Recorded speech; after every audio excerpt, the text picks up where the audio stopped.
காலை நேர பிரதான செய்திகளின் ஊடாக நர்மதா சிறில் முதலில் தலைப்பு செய்திகள். எரிபொருள் QR கட்டுப்பாடு தொடர்ந்து திணைக்களத்தின் முக்கிய அறிவிப்பு.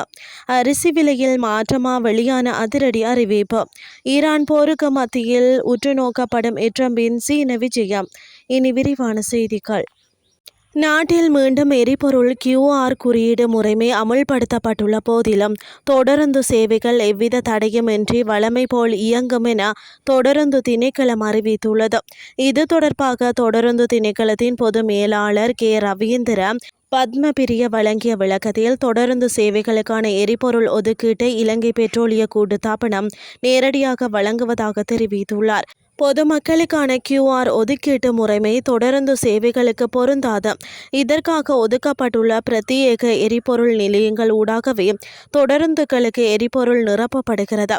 மேலும் தொடருந்துகள் திட்டமிட்டபடி தடையின்றி இயங்கும் என அவர் உறுதியளித்துள்ளார். தொடருந்து திணைக்களத்திற்கு என ஒதுக்கப்பட்டுள்ள எரிபொருள் நிலையங்கள் தொடருந்து நடவடிக்கைகளுக்காக மாத்திரமே பயன்படுத்தப்படும். அங்கிருந்து தனியார் துறைக்கோ அல்லது ஏனைய வாகனங்களுக்கோ எரிபொருள் வழங்கப்பட மாட்டாது என அவர் தெளிவுபடுத்தினார்.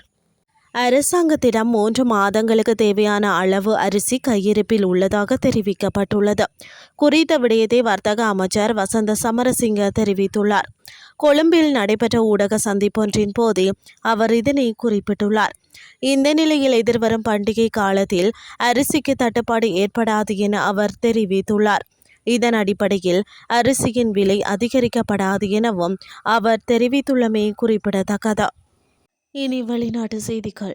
ஈரான் போர் காரணமாக மார்ச் மாத இறுதியில் சீனாவுக்கான தனது உயர்மட்ட விஜயத்தை சுமார் 1 மாதம் தாமதப்படுத்த திட்டமிட்டுள்ளதாக அமெரிக்க ஜனாதிபதி டொனால்ட் ட்ரம்ப் தெரிவித்துள்ளார்.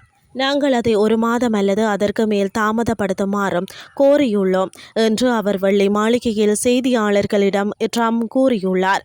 போரை மேற்பார்வையிட அவர் தொடர்ந்து இருப்பது முக்கியம் என்றும் சுட்டிக்காட்டியுள்ளார். கடந்த ஆண்டு அக்டோபரில் நடைபெற்ற இருதரப்பின் கடைசி நேரடி பேச்சுவார்த்தையை தொடர்ந்து ட்ரம்ப் மற்றும் சீன தரப்பு இடையேயான சந்திப்பு மார்ச் 31 முதல் ஏப்ரல் 2 வரை நடைபெற இருந்தது.